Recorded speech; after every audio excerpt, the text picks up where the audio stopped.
नमस्ते दोस्तों। आज मैं आपके सामने भारत की कुछ सच्चाइयां उजागर करूंगा। पहले हम ये वीडियो देखेंगे। मंजीत मिश्रा को पत्नी ने ही शूटर्स हायर करके मरवा डाला। दिन दहाड़े नोएडा में शूटर्स ने मंजीत के सिर में गोली मार दी। मंजीत का साला सचिन राठौर गिरफ्तार हो गया है। मंजीत बिहार के दरभंगा से था, लेकिन गाजियाबाद के वसुंधरा में रहता था। उसने पिछले साल ही घर वालों के विरोध के बावजूद लव मैरिज की थी, लेकिन शादी के कुछ ही दिन बाद पत्नी मेघा राठौर से भारी विवाद हो गया। दोनों अलग रहने लगे। फिर पत्नी ने कई तरह के आरोप लगाए। आरोप है कि मंजीत के ससुराल वाले उससे 1 करोड़ रुपए मांग रहे थे। मंजीत बैंक में IT इंजीनियर था। मामले में अब तक पत्नी मेघा की गिरफ्तारी नहीं हुई है। न तो गिरफ्तार किया गया है और न ही आजीवन कारावास दिया गया है, और हमारे इन निर्दोष भाइयों को कभी न्याय भी नहीं मिलेगा। अब सोशल मीडिया की वजह से हमें अपने निर्दोष भाइयों के साथ हो रहे अन्याय के बारे में पता चल रहा है। ये न्यूज़ रिपोर्टर कभी भी महिलाओं द्वारा पुरुषों पर किए गए अत्याचारों की खबरें नहीं दिखाते।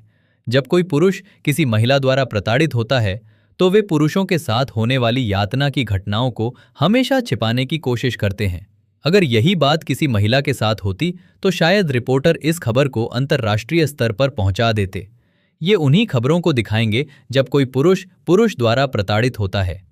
आपको इन टीवी चैनलों पर कभी भी पुरुषों के साथ होने वाले अन्याय के बारे में बात करते या पुरुषों के साथ होने वाले अन्याय पर सवाल उठाते या मीडिया में बैठकें करते हुए नहीं दिखेगा।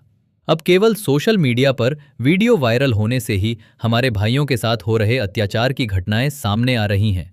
अगर सोशल मीडिया पर वायरल न होता तो शायद हमें अपने इन भाइयों के साथ हो रहे अन्याय के बारे में कभी पता ही नहीं चलता, क्योंकि ये रिपोर्टर हमेशा महिलाओं द्वारा पुरुषों पर किए गए अत्याचारों की खबरों को सामने नहीं आने देते। पुरुषों के इतने प्रताड़ित होने के बावजूद इन पुरुष विरोधी भारतीय संस्थानों में न तो पुरुषों के बारे में कोई बात होगी, न ही पुरुषों के लिए कोई कानून लाया जाएगा। और भारतीय संविधान में बैठी ये महिलाएं कभी भी पुरुषों के लिए कानून नहीं लाने देंगी या उनका विरोध करेंगी, क्योंकि ये चाहती हैं कि पुरुष महिलाओं के हाथों प्रताड़ित हों। इन्हें या महिलाओं को ये देखकर बहुत आनंद मिलता है, जिसे शब्दों में बयां नहीं किया जा सकता। महिलाएं कभी भी आपको सपोर्ट नहीं करेंगी, क्योंकि ये पुरुषों को महिलाओं द्वारा प्रताड़ित होते देख बहुत आनंदित होती हैं और सुपीरियर महसूस करती हैं। एक बात हमेशा याद रखना, महिलाएं कितनी भी बड़ी पद पर क्यों ना हो, इनकी मेंटालिटी हमेशा नारीवादी होती है। ये जिस पद पर होती हैं उस पद पर हमेशा पुरुषों से ज्यादा महिलाओं को सपोर्ट करती हैं। इसका सबसे बड़ा उदाहरण है ये अतुल सुभाष केस की जज, जो एक महिला थी। उसने अतुल सुभाष की पत्नी को उसके साथ धोखा करते हुए जानते हुए भी हमारे निर्दोष भाई अतुल सुभाष को मरने को कहा, क्योंकि वो जज एक महिला थी और अपनी नारीवादी मेंटेलिटी के कारण कोर्ट की इस महिला जज ने अतुल सुभाष की पत्नी को अपराधी जानते हुए भी उसे पूरी तरह से एक तरफा सपोर्ट किया था। अब सोचिए, इस तरह की नारीवादी मेंटेलिटी की महिलाएं जो पुरुषों को प्रताड़ित होते देख हंसती या आनंदित होती हैं, तो कैसे हमारे निर्दोष भाइयों को जस्टिस मिलेगा। ये पुरुष विरोधी मेंटेलिटी की महिलाएं किसी महिला के शरीर को एक भी छूने पर सब मिलकर पुरुषों को मारना शुरू कर देती हैं। ये सिर्फ एक मौके का इंतजार करती हैं ताकि सब मिलकर एक होकर किसी पुरुष को मारा जा सके।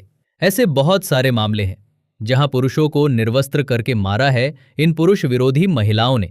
इतना पुरुषों के साथ हिंसा होने के बाद भी, और कितने दिन पुरुषों के साथ होने वाले अत्याचारों को नजरअंदाज करते रहेंगे, और कितने दिन मुंह में उंगली डालकर और आंखें बंद करके इन इनोसेंट क्रिमिनल्स को सपोर्ट करते रहेंगे, और कितने दिन आप इन्हें कितना भी सपोर्ट करें, ये आपको प्रताड़ित होते देख हंसेंगी और जो अत्याचार करेगा उसी को सपोर्ट करेंगी।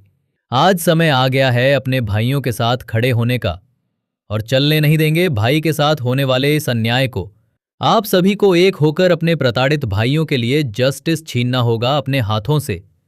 जहां किसी महिला के शरीर को एक भी छूने पर आपका खून गर्म हो जाता है, वहां आप कैसे अपने भाइयों का एक के बाद एक खून बहते देख भी कैसे ठंडे दिमाग से बैठे रह सकते हैं। अगर आप छीन नहीं पाए तो आपके भाई के साथ किए गए अन्याय का पापी कभी भी सजा नहीं पाएगा, क्योंकि आज तक इन इनोसेंट क्रिमिनल्स को ना कोई सजा हुई है और ना भविष्य में मिलेगी। न्याय तो दूर की बात है, इन क्रिमिनल महिलाओं को तो अरेस्ट भी नहीं किया जाता। धन्यवाद।